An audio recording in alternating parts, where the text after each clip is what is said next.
নারায়ণগঞ্জ জেলা প্রশাসক মোহাম্মদ জাহিদুল ইসলাম মিয়া বলেছেন, গ্রিন অ্যান্ড ক্লিন কর্মসূচির আওতায় আমরা পরিবহন ব্যবস্থাকে একটি সবুজ ছাতার নিচে আনার চেষ্টা করছি। আমাদের প্রশাসনের যে ড্রাইভার আছে তাদের নির্দিষ্ট কোনো সময় নেই, ফলে তাদের চাপ নিয়ে গাড়ি চালাতে হয়। এজন্য আমরা ট্রেনিংয়ের ব্যবস্থা করেছি যাতে চাপমুক্ত থেকে গাড়ি চালাতে পারে। যারা গাড়ি চালান, গাড়ি হচ্ছে তাদের জীবিকার মূল উৎসব। আমরা গাড়ি চালাচ্ছি, গাড়ির টাইম ওভার হয়ে গিয়েছে কিনা সেটা খেয়াল করতে হবে। আপনারা যেমন শরীরের উপর যত্ন নেবেন ঠিক তেমনই গাড়ির উপর যত্ন নিতে হবে। বিস্তারিত থাকছে এস.এম. জহিরুল ইসলাম বিদ্যুতের তথ্যচিত্রে।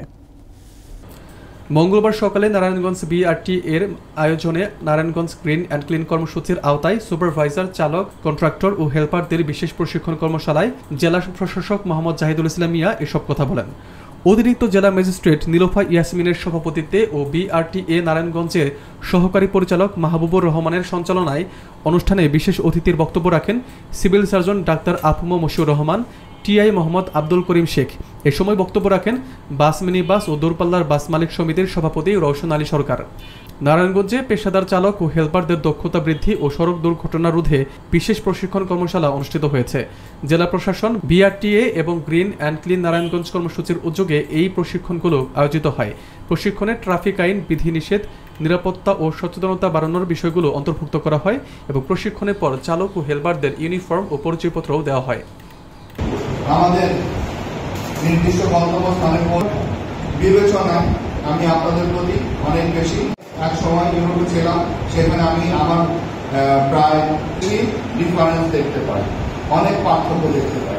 আজকে আমার যখন দায়িত্ব পালন করেছেন প্রায় আমরা 10 মাসের মতো হলো, তো ওনার কর্মসূচির একটি খুবই গুরুত্বপূর্ণ জায়গা রয়েছে। তাদের প্রশিক্ষণ আজকের এই প্রশিক্ষণ আয়োজনে আমার যেটা ভালো লেগেছে, আমাদের আজকে এই পর্যায়ে আপনাদের সম্পর্কে মূল্যবান বক্তব্য দেবেন।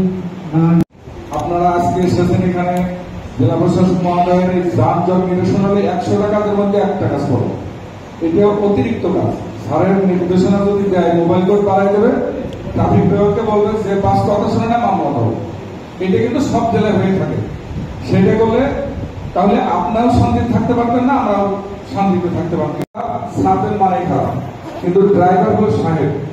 এখন দেখেন আপনাদের চাল চলেন টোটালে কত পরিবর্তন, আপনার পোশাকে পরিবর্তন। আপনাদের জন্য, আমাদের জন্য অনেক কিছু আমরা বিশৃঙ্খল ছিলাম একসময়, এটাকে খারাপ কাজটা করার লিপ্ত থাকে না, কারণ আমাদের সরকার তো তারপরে সবাই সবার চিনে, যাত্রী অনেক যাত্রী।